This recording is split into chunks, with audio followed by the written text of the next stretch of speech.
We usually think of game protagonists as either buff, handsome guys or slim, beautiful women. But have you ever seen this game? The main character is literally a bald, chubby guy. Can you imagine him as the lead? This is Karnov, a pretty famous title on the FC, NES. Hey everyone, welcome back to RueGe's Retro Games. This one was released by Data East back in 1987. If we're talking about 1987 quality standards, this game was actually top tier. It's a side-scrolling action shooter.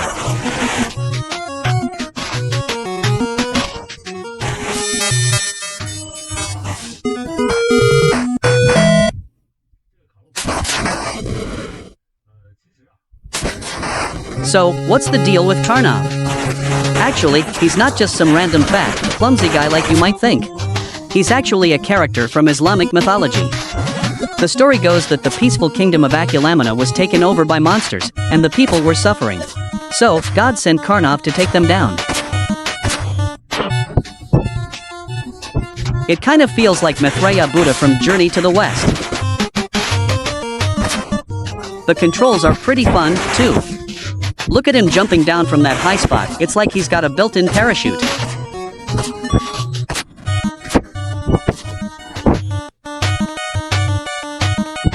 Despite being so big, he floats down really slowly, almost like a balloon filled with air. The overall difficulty isn't too crazy, though. That's because our big guy Karnov packs some serious firepower.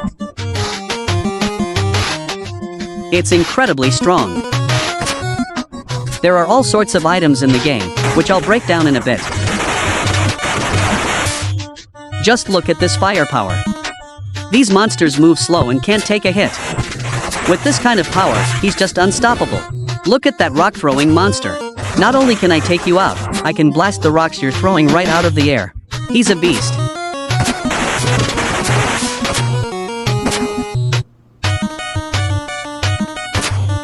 And this boomerang? It's even more insane.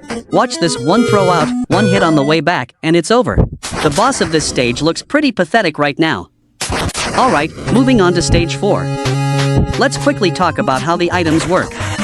We've picked up a few items in the inventory now. The bombs are really powerful and can blow open hidden paths, but the range is pretty small.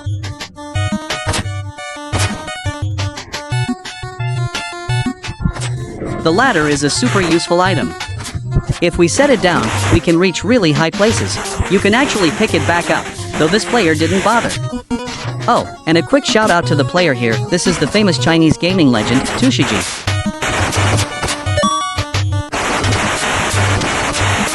Now, back to that boomerang that just melted the boss. That's basically a boss killer weapon. It's incredibly OP, one boomerang is usually enough to delete a boss.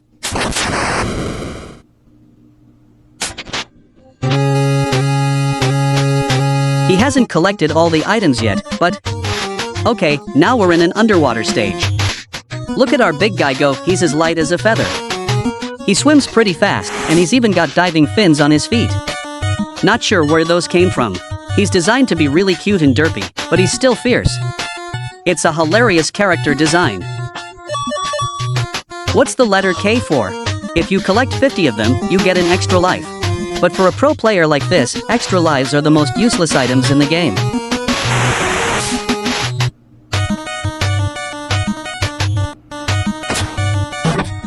He'll even intentionally take some damage just to speed up the run. And, before I could even finish my sentence, the boss is already dead. Now, about the mask. If I remember correctly, the mask lets you see hidden items or paths. Then there are the wings, which are also great. They let you fly at specific spots. And the shoes? Using those gives you a temporary jump boost. Some items are game changers, others not so much, but the game gives them to you pretty frequently. The latter can usually be reused, but you don't really have to since you find them all the time.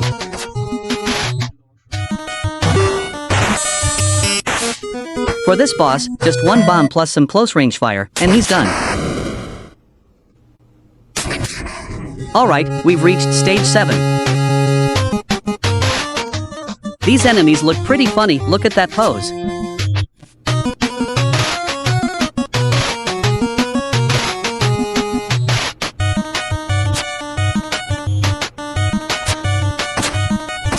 Let's see if he uses a few more items to show us, or picks up some new ones. Okay, he grabbed another ladder.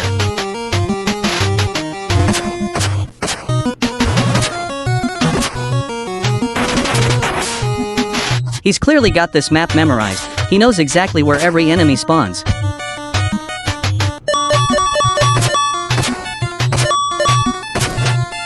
Again, these K icons are basically useless here. Just look at this firepower. He's just mowing down everything in his path. One boomerang, and it's over.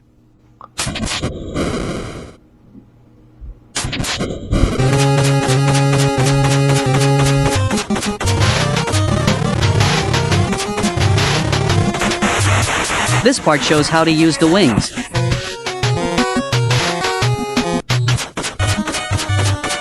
It's not infinite flight, it's just for a limited time. See that star icon on the screen? That's a screen clear item that kills all enemies at once. It's useful, but for a pro, it's not a big deal.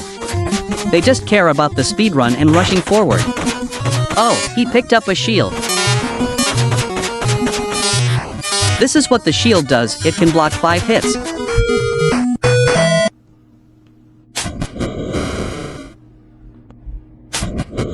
Now we're starting stage 9. The pace is really fast.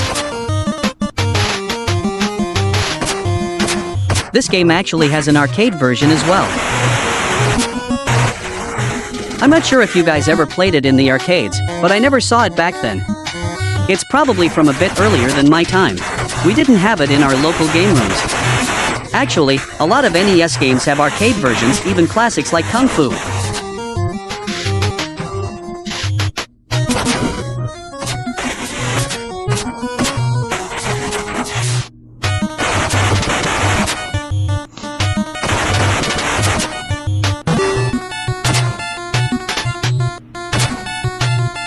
We've reached the final boss now, it's a giant snake. He took one hit on purpose.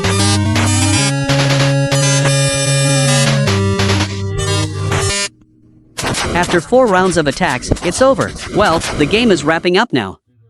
Thanks for watching, everyone. Bye-bye.